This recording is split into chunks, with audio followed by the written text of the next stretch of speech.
Salut dans le bonjour à tous. Je vais vous faire aujourd'hui une petite vidéo à la demande de quelqu'un qui suit mes vidéos sur YouTube. Salut camarade. C'est au sujet de la Kundalini.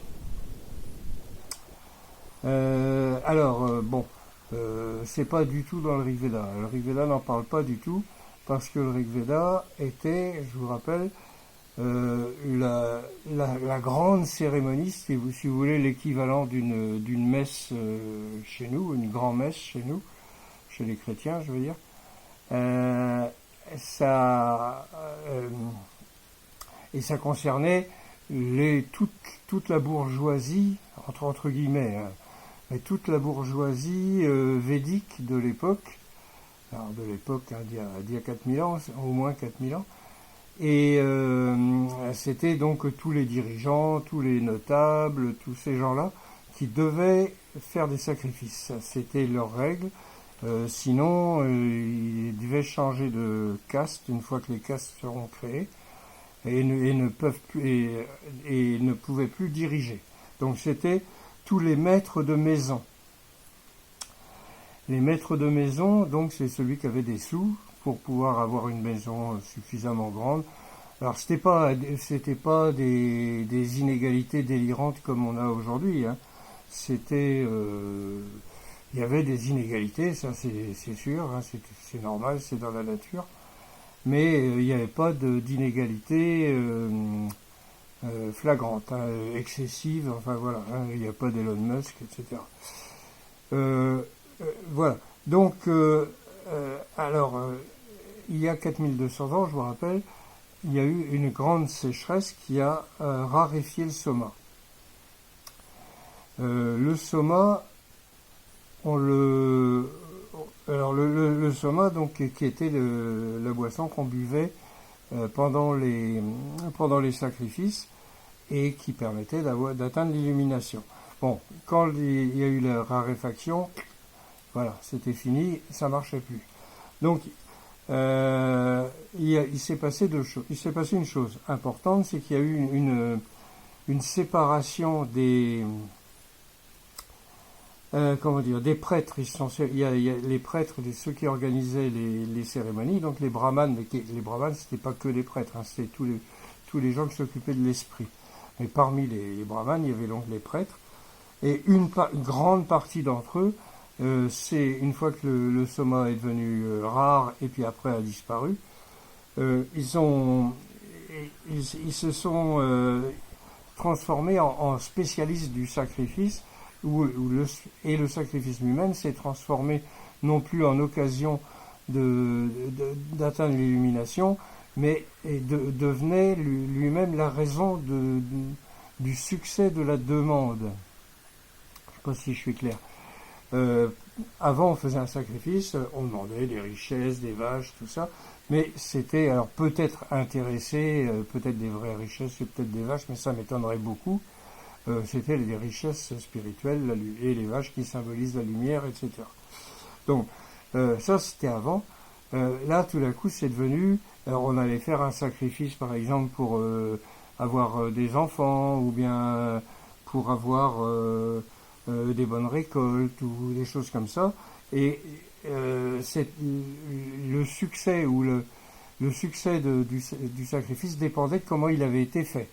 Il avait été réalisé et il ne devait pas y avoir le moindre petit accroc, tout devait coller vraiment bien. Ça, et alors les prêtres, la spiritualité avait quasiment disparu. Là, on tombait dans la religion et dans la superstition. C'est peut-être ça qui a donné le brahmanisme, enfin, ce que les Français appellent le brahmanisme, c'est-à-dire la période qui a suivi le védisme pur et avant l'hindouisme.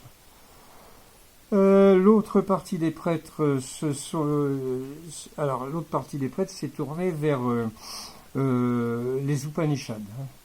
Donc ils ont commencé là c'était la pure spiritualité. Hein, les autres continuaient leur truc avec les bourgeois pour pour gagner des sous, etc. Et puis L'autre partie, c'était continuer sur l'illumination, mais comme il n'y avait plus de soma, ils ont développé d'autres techniques. Donc, ils ont développé d'autres techniques. C'était donc le yoga, essentiellement.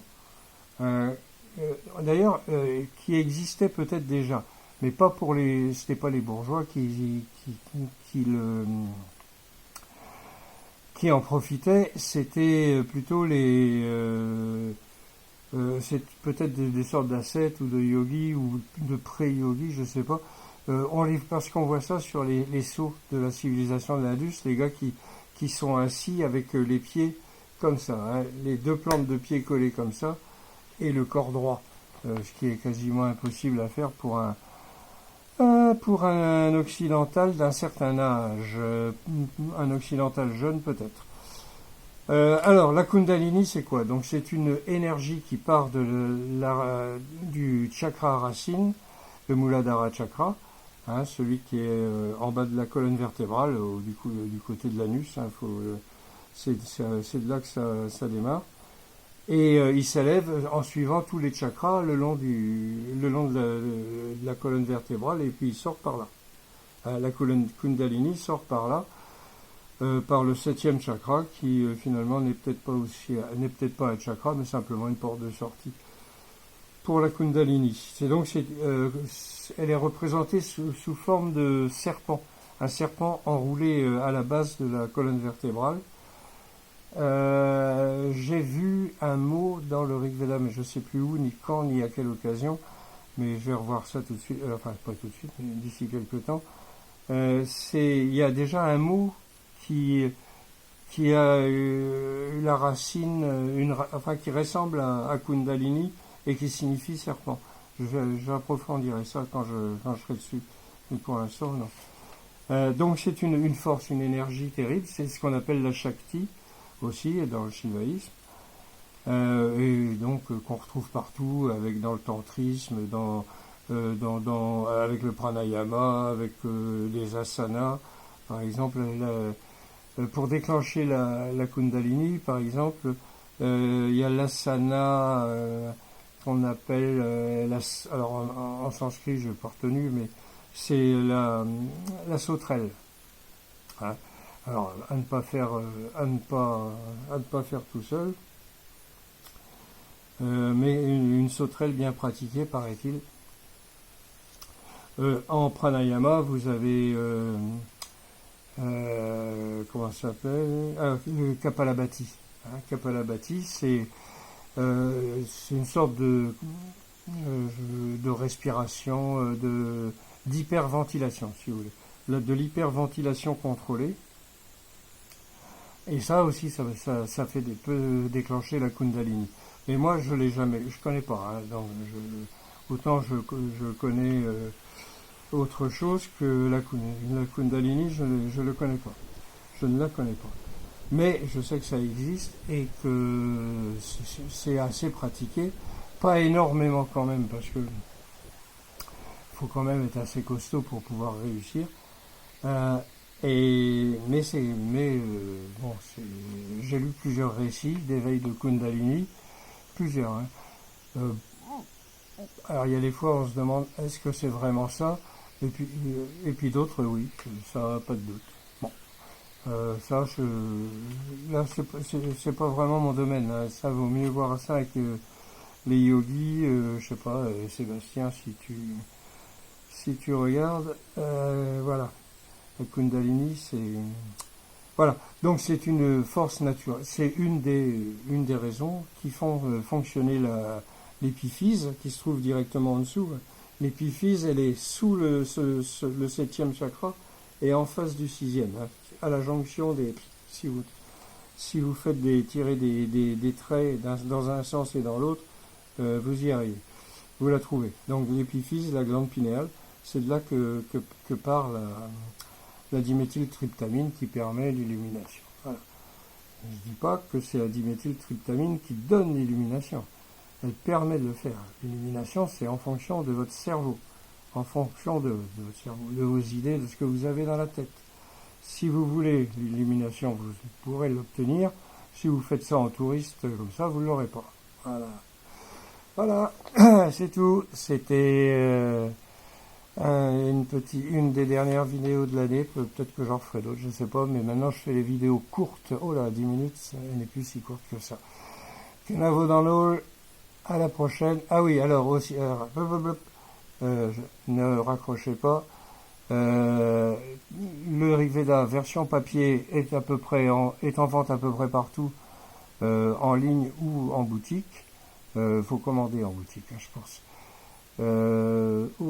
En français et en anglais, c'est en train de se déployer, mais c'est pas encore tout à fait ça. Si vous êtes indien, vous pourrez être servi parce que toutes les boutiques que j'ai trouvées ne livrent qu'en Inde. Ils livrent qu'en Inde, voilà. Donc ça pose un problème parce que moi je voudrais bien avoir au moins un exemplaire de mes bouquins et je peux pas m'en commander.